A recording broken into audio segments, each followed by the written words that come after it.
یہ صرف جینڈر اس میں پڑے بغیر منوایا جائے، یہ ہم نہیں کہتے.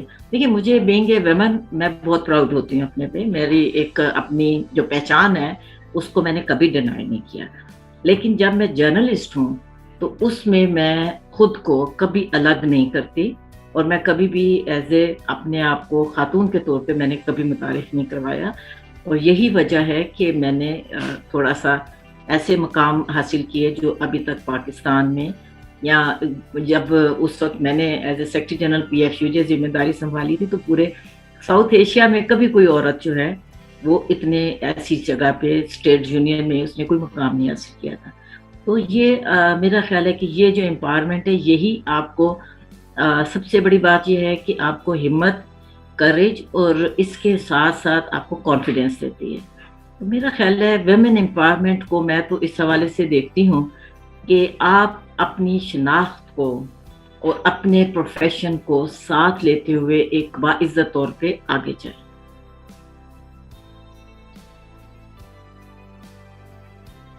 اب ہماری جو اسکل ہے، جو جرنلزم ہے، جرنلزم کے لیے میں جو بھی خواتین بھی آتی ہیں، ایون جو نئے جرنلسٹ آتے ہیں، ان کو میں ایک بات کہتی ہوں کہ اپنے آپ کو اکوپڈ کرنا ہوتا ہے ہر پروفیشن کے لیے. اور ہماری جو اکوپمنٹ ہے، ہم جو اپنے آپ کو اکوپڈ کرتے ہیں وہ ہے مطالعے پہ، پڑھنا، کتاب پڑھنا.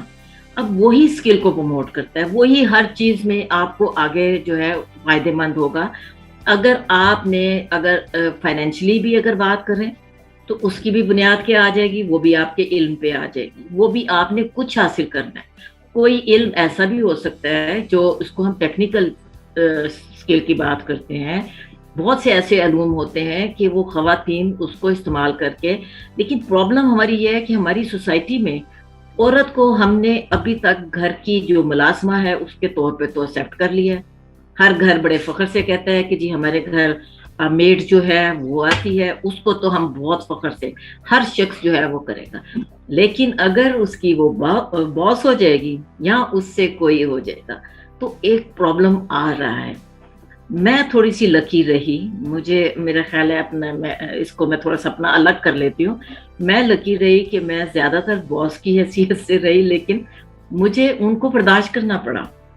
ان کو اس وجہ سے برداشت مجھے کرنا پڑا کہ میں نے اپنے آپ کو کبھی ایسی اس سطح پہ میں نہیں گئی، علم کی سطح پہ، کہ مجھے کہیں لیک کروں. میں نے اپنے آپ کو اتنا اپ ٹو ڈیٹ رکھا ہر علم میں. جو بھی مجھے اگر فرض کیا کہ میں جب ایز اے طویل عرصہ میں نے ایز اے چیف رپورٹر کیا، اب چیف رپورٹر کے لیے مجھے ہر رپورٹر سے جب کام لینا ہے تو میں نے اتنا اپنے آپ کو تیار رکھا کہ کسی رپورٹر کو مجھے دھوکہ دینے کی ضرورت نہ پڑے. اکثر کرتے ہیں گولی دینا جس کو کہا جاتا ہے، سب دیتے ہیں، لیکن میں اس لحاظ سے لکی رہی کہ مجھے کوئی گولی نہیں دے سکا.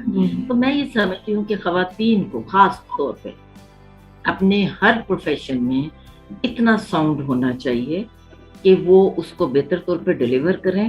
اسی سے ہی وہ ان کی جو بھی ارننگ کی بات کر لیجئے، یا جیسے ہمارے پروفیشن میں بہت مشکل ہے، آپ کو بھی معلوم ہے، طویل عرصہ ہم جدوجہد کرتے رہتے ہیں تنخواہوں کے حوالے سے.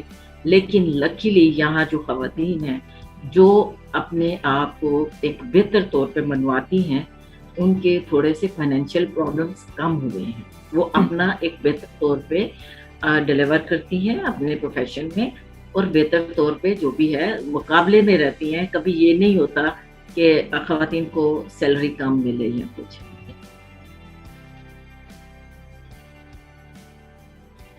میں آپ کو ایک تھوڑا سا ماضی میں ہم جائیں.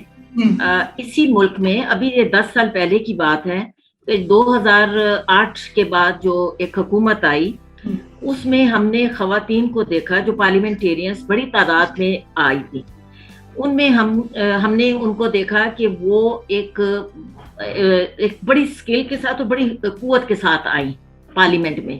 انہوں نے اپنے آپ کو نہ صرف منوایا، شاید اس میں ہم کہہ سکتے ہیں کہ اسپیکر ایک خاتون بیٹھی تھی، میں اس میں وہ بھی ہمیں ریئلائز کرنے میں کوئی حرج نہیں، لیکن وہ خواتین نے بہت کام کیا. اور ان کے میں جب اس کو ایک جائزہ لیتی ہوں تو کوسچن آر میں زیادہ تر جو سوالات تھے وہ خواتین کے تھے، ہمارے لیے کیونکہ کوشچن آنسر بہت اہم ہوتا ہے جب ہم پارلیمنٹ کی بات کرتے ہیں. تو یہ میں پولیٹیشینس کے لیے یہ کہہ رہی ہوں کہ کیونکہ اب یہ ہماری اپنی ہی تاریخ کا حصہ ہے. تو میں یہ سمجھتی ہوں کہ کوئی بھی پروفیشن ہو, یہ جرنلزم سے ہٹ کے میں بات کر رہی ہوں, میں پولیٹیشینس کے لیے کہہ رہی ہوں کہ آپ کو اگر یہ اسپیس ملی ہے, اسپیس لینا بہت مشکل ہے. پارلیمنٹ میں اگر آپ کو یہ اسپیس ملی ہے تو اس کو نہ گوائیں. اجلاس نہیں ہو رہے, آپ اپنا کام تو کرتے جائیں, کوشچن تو پٹ کرتے جائیں. آپ اپنی جو بھی فرض کیا کہ ریکمنڈیشنز ہیں وہ تو ان پارلیمنٹ کا جو آفس ہے وہ تو کھلا ہوتا ہے, سیکریٹریٹ میں تو جاتے رہے, ان کو اپنی جو بھی آبزرویشنز ہیں, کچھ بھی ہیں, موشنز ہیں, کچھ بھی ہیں, وہ تو آپ دیتے رہیں. لیکن وہ چیز ہمیں نہیں دکھائی دے رہی, جس کا مجھے افسوس ہے کہ آپ کی ایک تاریخ بن رہی تھی خواتین کے حوالے سے, میچورٹی کی تاریخ بن رہی تھی. مجھے اچھی طرح پتا ہے, میں نام نہیں لے رہی, میرے سامنے کی بات ہے. اس وقت جو ہمارے مرد پارلیمنٹیرینز تھے تو وہ ان کا یہ کہنا تھا کہ یہ ٹھیک ہے, بڑی شوق سے کر رہی ہیں, بہت کام کر رہی ہیں, ہم بھی کہتے ہیں کہ کرتی رہیں. تو اس میں آپ اس کا خود ریکارڈ نکال کے دیکھیے. میں ان خواتین کے نام بھی لے سکتی ہوں کہ جنہوں نے بہت زیادہ کام کیا, اور وہ وہی اسکل جو ہے اس پہ ہی, اسی سطح پہ ہر شعبے میں کام ہونا چاہیے. اگر آپ کسی وقت بھی اپنے آپ کو ڈل کر دیتی ہیں, کیونکہ آپ ہر روز نئی کام کر رہے ہوتے ہیں نا, تو خواتین کے لیے تو میں ہمیشہ یہ کہتی ہوں کہ آپ کبھی بھی, کیونکہ سوسائٹی مردوں کی ہے, مرد جو ہے وہ آپ جب آگے جا رہے ہوں گے تو وہ آپ کو اتنا موقع نہیں دیتے. آپ کے وہ کوشش کریں گے کہ آپ کو کسی نہ کسی طرح کے آپ کو ڈسکریج کرنے کی بھی کوشش کریں گے. تو آپ اگر اتنی مضبوط ہیں, مضبوط اس طرح ہوتا ہے کہ آپ اس کے بارے میں کتنی جانتی ہیں. اگر آپ اتنی مضبوط ہیں تو میرا خیال ہے کہ کوئی چاہے مرد ہو, کچھ بھی ہو, آپ کو کم از کم نہ وہ ڈکٹیٹ کر سکتا ہے اور نہ ہی وہ آپ کو کسی طرح کوئی بھی آپ ایسا لفظ کہہ لیجئے کہ آپ کو نیچا دکھا سکتا ہے. ورک پلیس کا جو ایشو آتا ہے, چونکہ باقی جو دوسرے طرح کے کام کرنے کی جگہ وہاں پہ تو ہم دیکھتے ہیں کہ آپ کا وہ ہونا چاہیے, ڈے کیئر سینٹر بھی ہونا چاہیے, فلیکسیبل آورز بھی ہونے چاہیے. لیکن صحافت ایک ایسی چیز ہے جس میں کہتے ہیں نہیں, اگر یہ سب کہنا ہے تو صحافی نہیں بنو. تو اس پہ آپ کا کیا, واٹ از یور ٹیک آن دس, کہ ایسی کیا پالیسیز ہونی چاہیے پاکستان میں سرکاری اور غیر سرکاری دونوں شعبوں میں, جس سے صحافیوں کی زندگی اور خاص طور پہ خواتین صحافیوں کی زندگی نسبتاً آسان ہو جائے؟ رخشندہ, آپ نے اس میں کافی زیادہ جو ہے چونکہ پہلو بات کر لی ہے. پہلے تو ہم یہ دیکھتے ہیں کہ جو ورکنگ کنڈیشنز ہیں, ایک تو بالکل کلیئر ہونا چاہیے کہ جو اینکرز ہیں اس میں بہت کم ہے کہ جن کو ہم جرنلسٹ کہتے ہیں, جو ہمارے پرنٹ میڈیا سے یا ایک طویل عرصے سے آئے ہیں وہ تو ہم جرنلسٹ ان کو کنسیڈر کرتے ہیں. لیکن اوور آل جو اینکرز ہیں وہ جرنلزم کی کیٹیگری میں پورے نہیں آتے. یہ تو ایک بالکل علیحدہ سی بات ہے, اس کو میں آگے نہیں لے کے جا رہی. دوسری بات, آپ نے ورکنگ کنڈیشن کی بات کی ہے. میں سمجھتی ہوں کہ سب سے زیادہ جو طبقاتی کشمکش جس کو کہا جاتا ہے وہ ہمارے پروفیشن میں آ گیا ہے, جو بہت افسوسناک ہے. جرنلزم میں ہمیشہ سے ہمارا یہ رہا کہ ایک چھت کے نیچے کام کرنے والے لوگ جو ہیں وہ ایک سے ہیں, ان کا ایک دوسرے سے اس طرح رابطہ ہوتا ہے اور ان کی ویجز میں یوزلی زیادہ فرق نہیں ہوتا تھا. ابھی جو میں طبقاتی کشمکش کی جو بات کرتی ہوں, یا اس میں جو بہت زیادہ ایک جانب ہم یہ دیکھ رہے ہیں کہ 40-50 لاکھ روپے بھی تنخواہیں آ رہی ہیں, دوسری جانب جو ہے یہ 40-50 ہزار تو بہت ایمبیشیس ہے, 15 سے 20 ہزار تنخواہ آ رہی ہے. تو یہ جو صورتحال ہے یہ بدترین صورتحال ہے جس کو سوسائٹی کو کبھی بھی جو ہے اس کو برداشت نہیں کرنا چاہیے. لیکن ہم بھی برداشت اس کو کرتے چلے جا رہے ہیں, جو بہت بری بات ہے, جس کو میں ذاتی طور پہ ذہنی طور پہ ایکسیپٹ نہیں کر رہی. کیونکہ آپ یہ دیکھیں کہ جب آپ ایک اس میں شعبے میں رہتے ہوئے اتنا فرق آ جائے گا, اتنا اس میں سیلریز میں, تو وہ کبھی بھی کانفیڈنس سے کام نہیں کر سکتا جو بھی تنخواہ پہ ہوگا. اور زیادہ اہم بات یہ ہے کہ وہ طبقہ جو زیادہ لرنرڈ ہے, جس کو ہم سب ایڈیٹر کہتے ہیں, وہ سب سے بری حالت میں ہے. سب ایڈیٹر کا جو کام ہے, اب اس کی وجہ یہ ہو رہا ہے کہ سب ایڈیٹنگ یا ایڈیٹنگ جو ہو رہا ہے وہ بہت پور ہوتی چلی جا رہی ہے, کیونکہ اس سیلری پہ کون آئے گا, کون کام کرے گا, آپ کو بھی معلوم ہے، مجھے بھی معلوم ہے. تو وہ ایک معیار جو اس کو ہم کہتے ہیں، اور بار بار میرے خیال میں آپ بھی روز کہتی ہوں گی، ہر کوئی روز کہتا ہے، ہر چیز کا جو اسٹینڈرڈ ہے، الفاظ کے استعمال جو ہے وہ ایک وسٹ صورتحال اختیار کر گیا ہے. اسی طرح میرے خیال میں جو تمام صورت ہم جو دیکھ رہے ہیں، تو یہ ایک بہت ہمارے لیے نقصان دہ بھی چیز ہو رہی ہے.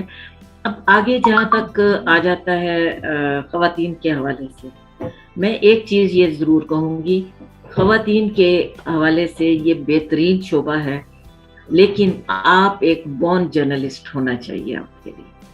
اب اگر آپ کسی دیکھا دیکھی آ گئے ہیں، اب میں نے کئی 100 بچوں کو انٹرنشپ کرائی بہت سی جگہ پہ، پرنٹ میڈیا میں بھی، الیکٹرانک میڈیا میں بھی، بہت سے بچوں کو میں نے انٹرنشپ کرائی. اب زیادہ تر جب میں نے بچوں سے جو مختلف ان سے انٹریکشن ہوا، تو بس اس میں آپ کو بڑی حیرت ہوگی، 95 to 98% بچوں کا یہ کہنا تھا کہ میرے ابو نے کہا کہ اس میں بہت اسکوپ ہے، بھائی نے کہا بہت اسکوپ ہے، تو میں نے میس کام لے لیا. اس کے علاوہ جو ہے کوئی کسی کا یہ نہیں کہ ایپٹیٹیوڈ نہیں ہے، جرنلزم کی طرف کوئی رجحان نہیں ہے، کبھی کچھ لکھا نہیں ہے، کبھی کچھ پڑھا نہیں ہے. کئی دفعہ میں نے پوچھا کہ کسی جرنلسٹ کو پڑھا ہو، کس جرنلسٹ کو جانتے ہیں، تو ان کا ایک ہی سوال ہوتا ہے، 2-4 جو اینکر ہیں ان کے علاوہ وہ کسی کو نہیں جانتے. تو یہ ایک زیادہ خوشی کی بات نہیں ہے میرے لیے، لیکن یہ ہے کہ جب نام لیں کہ فلاں فلاں لوگوں کو آپ نے پڑھا، چراغ حسن حسرت کو پڑھا، مولانا حسرت موہانی کو پڑھا یا کچھ، تو وہ کہتے ہیں وہ کون ہے. تو یہ ایک بدترین صورتحال ہمارے سامنے. لیکن میں آنے والے لوگوں کو جو اگر جرنلزم میں آتے ہیں، میں کہتی ہوں کہ دیکھیں، آپ جرنلزم میں فیشن کے طور پہ، اینکر کے طور پہ نہ آئیں. جرنلزم میں اگر کسی نے فیلڈ میں کام نہیں کیا، وہ تپتی دھوپ میں جو ہے خبر نہیں لائیں، تو میں اس کو جرنلسٹ نہیں سمجھتی. تو وہ جو جانا، خبر لانا، خبر تلاش کرنا، وہ ایک جو وہ ہی ایک آپ کی اسپرٹ جو ہوتی ہے نا، وہی ہوتی ہے. اور جرنلسٹک جو ایپٹیٹیوڈ ہے وہ اسی سے ڈیولپ ہوتا ہے. یہ تھوڑے سے مسائل ہمارے ساتھ آ رہے ہیں، اور میں یہ سمجھتی ہوں کہ اس پہ قابو پانا بہت ضروری ہے. اور دوسرا جو سب سے بڑی بات ہے، میڈیا نے لوگوں کے اس طرح کر دیا ہے کہ نام ان کے چونکہ اسکرین پہ آ جاتے ہیں، یا خبر ان کی آ جاتی ہے، یا ان کا بیپر آ جاتا ہے، تو وہ یہ سمجھتے ہیں کہ ان سے بڑا کچھ جرنلسٹ نہیں ہے. تو سیکھنے کا وہاں عمل ہم چھوڑ دیتے ہیں، جبکہ ہم لوگ جو ظاہر ہے بڈھے ہو گئے ساری زندگی کا، لیکن سیکھنے کے عمل کو ابھی بھی نہیں ہم نے چھوڑا. یہ تھوڑا ہے. بہت زبردست آپ نے حقائق بیان کیے. تلخ کے ساتھ اردو میں ہم کہتے ہیں تلخ و شیریں، تو یہ تلخ زیادہ تھے، شیرینی جو ہے وہ تھوڑی سی لانی پڑتی ہے کہ امید کے سہارے دنیا قائم ہے. لیکن آپ نے بالکل صاف گوئی سے کام لیا، اور پالیسی سازوں سے پھر یہی کہنا ہے کہ شعبہ صحافت کو بھی ریگولیٹ کرے، ویجز کی طرف بھی نظر دوڑائیں، فرق کو سمجھیں، فرق کو کم کرنے کی کوشش کریں. اور جس طرح باقی پروفیشنز میں ایپٹیٹیوڈ ٹیسٹ ہوتا ہے، کچھ فلٹرز ہوتے ہیں، تو جرنلزم میں بھی اس کی بہت ضرورت ہے. اور میں تھوڑا سا واضح کر دوں، ویجز کے حوالے سے ہمارا ویج ایوارڈ ہوتا ہے، لیکن یہ ہے کہ گورنمنٹ کی جو ذمہ داری ہوتی ہے، آپ کی لیبر ڈپارٹمنٹس ہیں، ان کی کبھی کوئی لیبر انسپیکٹر جو ہے کبھی میڈیا ہاؤسز میں نہیں جائے گا خوف کے مارے، اور کبھی بھی وہاں جا کے اس نے نہیں دیکھی، تو وہ اس پہ عمل درآمد نہیں ہوتا. ویجز جو ویج ایوارڈ ہے وہ ہمارا ایک 5 سال کے لیے بنتا ہے، لیکن نہ 5 سال کے لیے وہ بنایا جاتا ہے، گورنمنٹ بھی اس میں انٹرسٹ نہیں لیتی. تو یہ ہمارے تھوڑے سے مسائل بہت سیریس ہیں. آپ کو معلوم ہے کہ ہم تو اس پہ مستقل فائٹ بھی کرتے رہے، اور مجھے تھوڑا سا یہ فخر بھی میں سمجھتی ہوں. میں راولپنڈی اسلام یونین کی پریزیڈنٹ تھی، تو میں نے اس وقت 6 ویج ایوارڈ پہ عمل درآمد کروایا. اس کے بعد میں سیکرٹری جنرل PFUJ تھی، Pakistan federation union of journalist کی سیکرٹری جنرل، تو میں نے 7 ویج ایوارڈ پہ عمل درآمد کروایا. ابھی وہ اس کے بعد سے 8 بیچارہ لاوارث پڑا ہوا ہے، اس پہ عمل درآمد ابھی تک نہیں ہوا. بس وہی میں نشاندہی کر رہی تھی کہ ریگولیٹ کرنے کی ضرورت ہے، اور بات تو ساری امپلیمنٹیشن کی ہے نا. دل سب کے دکھتے ہیں، مگر اگر ایکشنز میں ٹرانسلیٹ نہیں ہوتا کہ ہمیں واقعی تشویش ہے صحافیوں کی حالت زار پہ، یا بہت ساری جو پریکٹسز ہیں جو نہیں ہونی چاہیے ہیومن ریسورس مینجمنٹ سے، تو پھر کیا فائدہ. بہت شکریہ فوزیہ صاحبہ. اور جو سمجھ میں آئی ہے بات وہ یہی ہے کہ صحافت جو ہے وہ ایک مشکل شعبہ ہے. یہی ہمیں سمجھایا گیا تھا، پڑھایا گیا تھا کہ جرنلزم کا مطلب ہے ٹروتھ ٹیلنگ، اور سچ کی سزا یا جزا آپ کو پتہ ہے وہ تو زہر کا پیالہ ہوتا ہے. تو زہر کا پیالہ جو ہے ذرا انفارمڈ ہو کر آپ کو ہاتھ میں لینا ہوتا ہے. ایسے ہی بطور فیشن جو ہے کسی فوٹو شوٹ کے لیے یہ مناسب نہیں ہوگا. اور خواتین کے لیے جس طرح فوزیہ صاحبہ نے کہا کہ یہ بہت اچھا شعبہ ہے، لیکن اس کے لیے آپ کو بہت زیادہ ہمت سے کام لینا ہوگا، کیونکہ آپ کو مقابلے میں آپ کے سامنے بہت سے لوگ ہیں، اور صرف ہمارا معاشرہ نہیں کیونکہ پوری دنیا ہی پیٹریارکل ہے. تو خواتین کے لیے اس میں تھوڑی سی مشکلات زیادہ ہوتی ہیں بنسبت مرد صحافیوں کی. اس کا یہ مطلب نہیں ہے کہ ان کو کوئی مشکلات نہیں پیش آتی. بہرحال ہمارے سامنے اچھی مثالیں بھی ہیں، جن میں سے ایک فوزیہ شاہد ہیں، جنہوں نے ایک طویل سفر جو ہے طے کیا، اور صرف اپنی محنت اور لگن کے سہارے اس وقت وہ لیڈرشپ پوزیشن پہ گئیں جب میں نے جس طرح شروع میں کہا تھا کہ جب اکثر خواتین صحافیوں کو لیڈی رپورٹر کہا جاتا تھا. بیوٹی کوئین فوزیہ شاہد، آپ کا بہت شکریہ. Thank you.